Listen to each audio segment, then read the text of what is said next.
बनो राजयोगी। मेरे प्यारो बनो राजयोगी,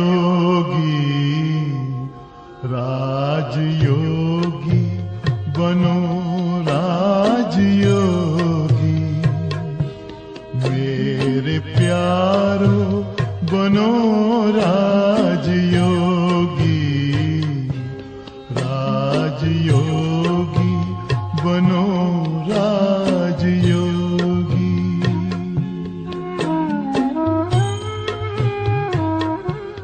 जिंदगी में परम शांति होगी। मेरे प्यारो बनो राजयोगी, राजयोगी बनो राजयोगी।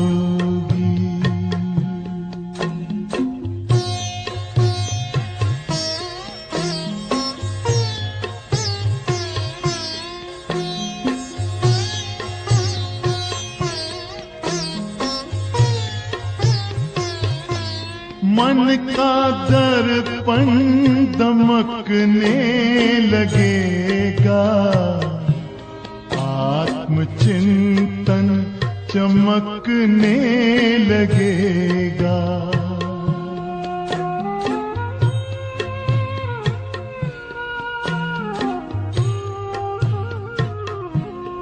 मन का दर्पण दमकने लगेगा, आत्मचिंतन चमकने लगेगा।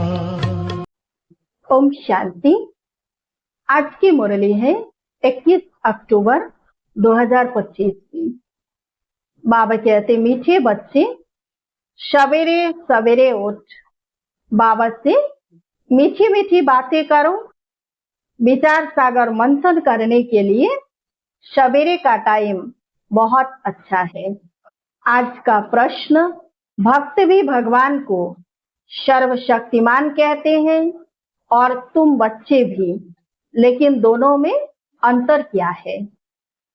उत्तर, वह कहते भगवान तो जो चाहे वह कर सकता है, सब कुछ उसके हाथ में है। लेकिन तुम जानते हो, बाबा ने कहा है कि मैं भी ड्रामा के बंधन में बांधा हुआ हूँ। ड्रामा सर्वशक्तिमान है। बाप को सर्वशक्तिमान इसलिए कहा जाता क्योंकि उनके पास सर्व को सद्गति देने की शक्ति है। ऐसा राज्य स्थापन करता जिससे कभी कोई छीन नहीं सकता। ओम शांति। किसने कहा? बाबा ने। ओम शांति। यह किसने कहा? दादा ने। अब तुम बच्चों ने यह पहचाना है, ऊंचते ऊंच की महिमा तो बहुत भारी है। कहते हैं सर्वशक्तिमान है तो क्या नहीं कर सकते। अब यह भक्ति मार्ग वाले तो सर्वशक्तिमान का अर्थ बहुत भारी निकालते होंगे। बाप कहते हैं ड्रामा अनुसार सब कुछ होता है, मैं कुछ भी करता नहीं हूँ। मैं भी ड्रामा के बंधन में हूँ। सिर्फ तुम बाप को याद करने से सर्वशक्तिमान बन जाते हो। पवित्र बनने से तमोप्रधान से शतुप्रधान बन जाते हो। बाप सर्वशक्तिमान है, उनको सिखलाना होता है। बच्चे मुझे याद करो तो बेकर्म विनाश हो जाएंगे, फिर सर्वशक्तिमान बन विश्व पर राज्य करेंगे। शक्ति नहीं होगी तो राज्य कैसे करेंगे? शक्ति मिलती है योग से। इसीलिए भारत का प्राचीन योग बहुत गाया जाता है। तुम बच्चे नंबरवार याद कर और खुशी में आते हो। तुम जानते हो हम आत्माएं बाप को याद करने से विश्व पर राज्य प्राप्त कर सकते हैं। तो बाबा कहते हैं कि मैं भी कुछ नहीं कर सकता हूँ क्योंकि मैं भी ड्रामा के बंधन में बांधा हुआ हूँ। हाँ, इतना जरूर है कि मैं ही सर्वशक्तिमान हूँ, तो मुझे याद करने से तुम आत्मा में भी सारी शक्तियां आ जाती हैं और तुम पूरे विश्व के ऊपर राज्य कर सकते हो। तुम आत्मा भी शक्तिशाली बन जाते हो, तमो प्रधान से शतो प्रधान बन जाते हो, इसीलिए मुझे याद करो। तो बाबा कहते हैं कि उच्च से उच्च बाप की महिमा सब करते हैं, परंतु समझते कुछ नहीं। एक भी मनुष्य नहीं जिसको यह पता हो कि यह नाटक है। अगर समझते हो कि नाटक है तो शुरू से अंत तक वह याद आना चाहिए, नहीं तो नाटक कहना ही रॉन्ग हो जाता है। कहते भी हैं यह नाटक है, हम पार्ट बजाने आए हैं, तो उस नाटक के आदि मध्य अंत को भी जानना चाहिए ना। यह भी कहते हैं हम ऊपर से आते हैं, तब तो वृद्धि होती रहती है ना। सतयुग में तो थोड़े मनुष्य थे, इतनी सब आत्माएं कहाँ से आई? यह कोई समझते नहीं कि यह अनादि बना बनाया अविनाशी ड्रामा है, जो आदि से अंत तक रिपीट होता रहता है। तुम बाइस्कोप शुरू से अंत तक देखो, फिर दोबारा रिपीट करके अगर देखेंगे तो चक्र जरूर हूबहू रिपीट होगा, जरा भी फर्क नहीं होगा। बाप मीठे मीठे बच्चों को कैसे बात समझाते हैं, कितना मीठा बाप है। बाबा आप कितने मीठे हो। बाबा बस अभी तो हम चलते हैं अपने सुख धाम में। अभी यह मालूम पड़ा है कि आत्मा पावन बन जाएगी तो दूध भी वहां पावन मिलेगा। श्रेष्ठाचारी माताएं बहुत मीठी होती हैं, समय पर बच्चे को आपे ही दूध पिलाती हैं, बच्चे को रोने की दरकार नहीं होती है। ऐसे ऐसे यह भी विचार सागर मंथन करना होता है। तो सतयुग में रोने पीटने की तो बात ही नहीं है। बच्चे ना जन्म लेंगे तो रोएंगे, ना शरीर छोड़ेंगे तो कोई रोएंगे, क्योंकि वहां दुख की बात तो है ही नहीं। सुबह को बाबा से बातें करने से बड़ा मजा आता है। बाबा आप कितनी अच्छी युक्ति बताते हो श्रेष्ठाचारी राज्य स्थापन करने की। फिर हम श्रेष्ठाचारी माताओं की गोद में जाएंगे।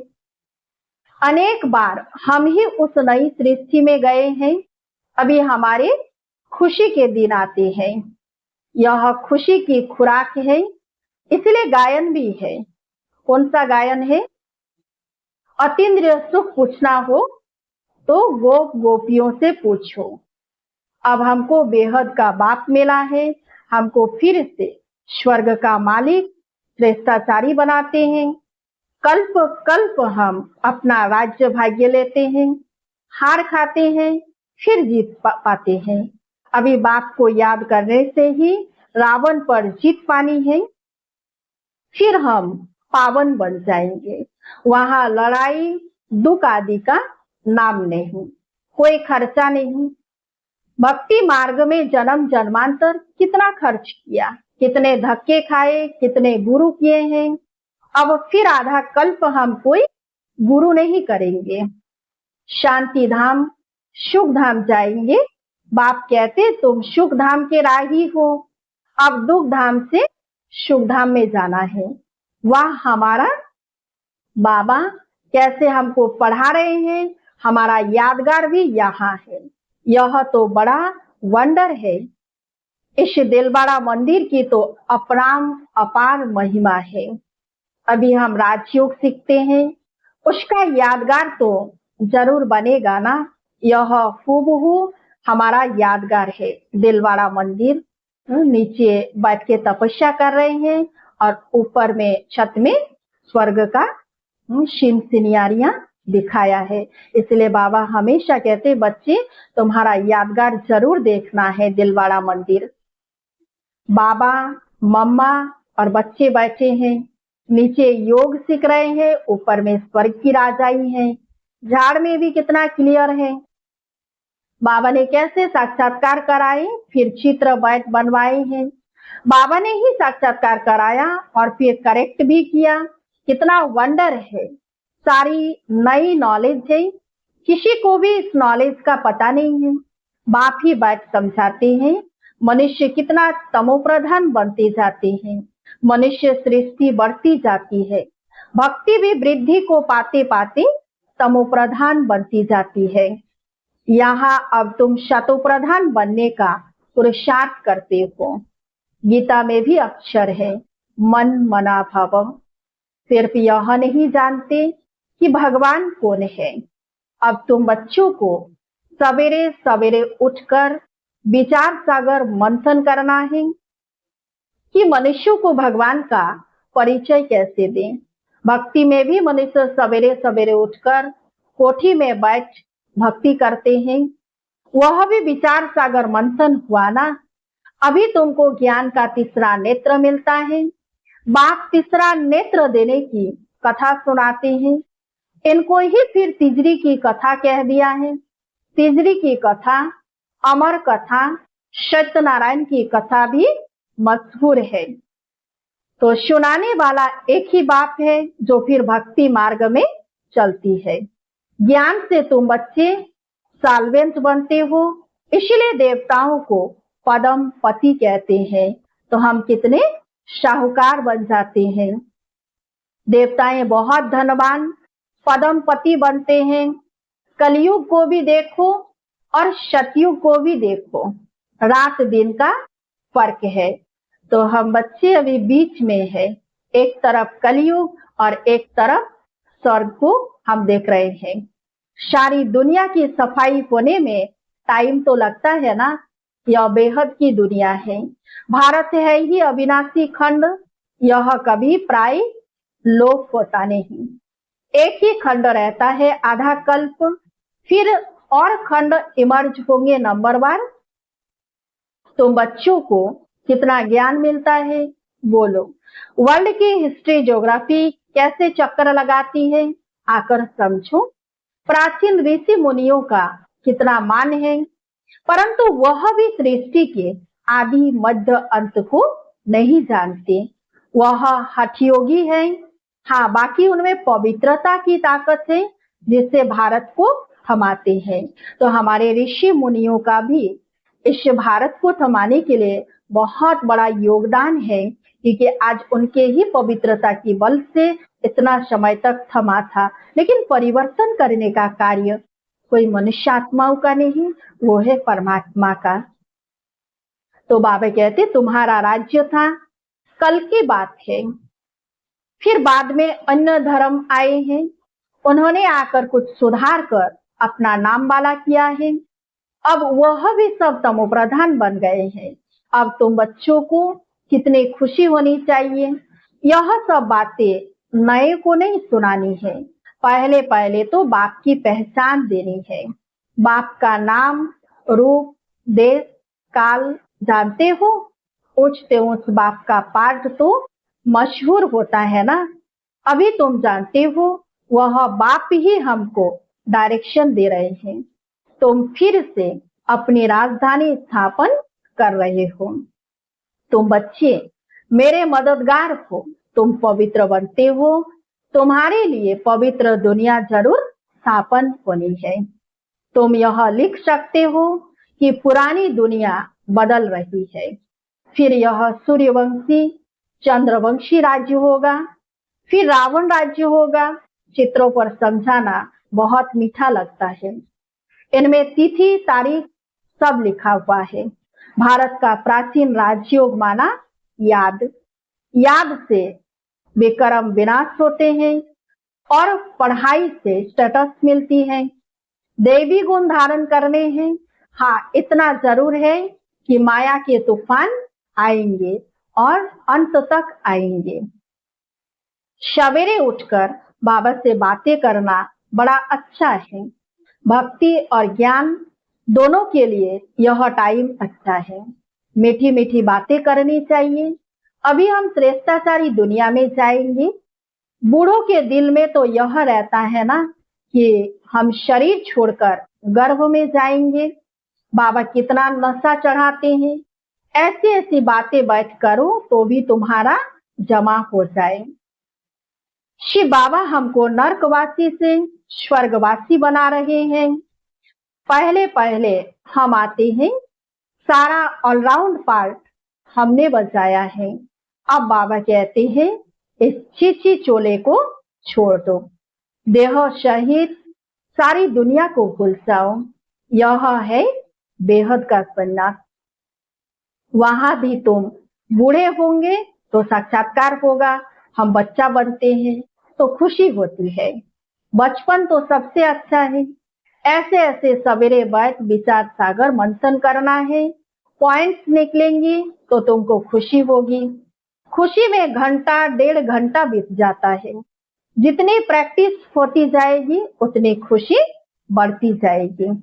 बहुत मजा आएगा और फिर घूमते फिरते याद करना है। फुर्सत बहुत है, हाँ विघ्न पड़ेंगे, उसमें कोई शक नहीं। धंधे में मनुष्य को नींद नहीं आती, सुस्त लोग नींद करते हैं। तुम जितना हो सके शिव बाबा को ही याद करते रहो। तुमको बुद्धि में रहता है शिव बाबा के लिए हम भोजन बनाते हैं, शिव बाबा के लिए हम यह करते हैं। भोजन भी शुद्धि से बनाना है, ऐसी चीज ना हो जिससे खिटपीट हो जाए। बाबा खुद भी याद करते हैं। अच्छा, मीठे मीठे सिकिलधे बच्चों प्रति माता पिता बाप दादा का याद प्यार और गुड मॉर्निंग। रूहानी बाप की रूहानी बच्चों को नमस्ते। हम सब रूहानी बच्चों की रूहानी बाप दादा को याद प्यार और गुड मॉर्निंग। नमस्ते नमस्ते नमस्ते। धारणा के लिए मुख्य सार है। 1 नंबर है, सवेरे सवेरे उठकर बाबा से मीठी मीठी बातें करनी है। रोज खुशी की खुराक खाते हुए अतीन्द्रिय सुख का अनुभव करना है। 2 नंबर, सतयुगी राजधानी स्थापन करने में बाप का पूरा मददगार बनने के लिए पावन बनना है। याद से भी कर्म विनाश करने हैं, भोजन भी शुद्धि से बनाना है। आज का वरदान है, दिव्य गुणों के आह्वान द्वारा सर्व अवगुणों की आहुति देने वाले संतुष्ट आत्मा भव। जैसे दीपावली पर विशेष सफाई और कमाई का ध्यान रखते हैं, ऐसे आप भी सब प्रकार की सफाई और कमाई का लक्ष्य रख संतुष्ट आत्मा बनो। संतुष्टता द्वारा ही सर्व दिव्य गुणों का आह्वान कर सकेंगे, फिर अवगुणों की आहुति स्वतः हो जाएगी। अंदर जो कमजोरियां, कमियां, निर्बलता, कोमलता रही हुई है, उन्हें समाप्त कर अब नया खाता शुरू करो और नए संस्कारों के नए वस्त्र धारण कर सच्ची दीपावली मनाओ। आज का स्लोगन है, सम्मान की सीट पर सदा सेट रहना है तो दृढ़ संकल्प की बेल्ट अच्छी तरह से बांध लो। सम्मान की सीट पर सदा सेट रहना है तो दृढ़ संकल्प की बेल्ट अच्छी तरह से बांध लो। अच्छा, मातेश्वरी जी के अनमोल महावाक्य है।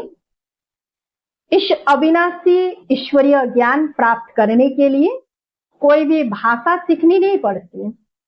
अपना जो ईश्वरीय ज्ञान है वो बड़ा ही सहज और मीठा है। इससे जन्म जन्मांतर के लिए कमाई जमा होती है।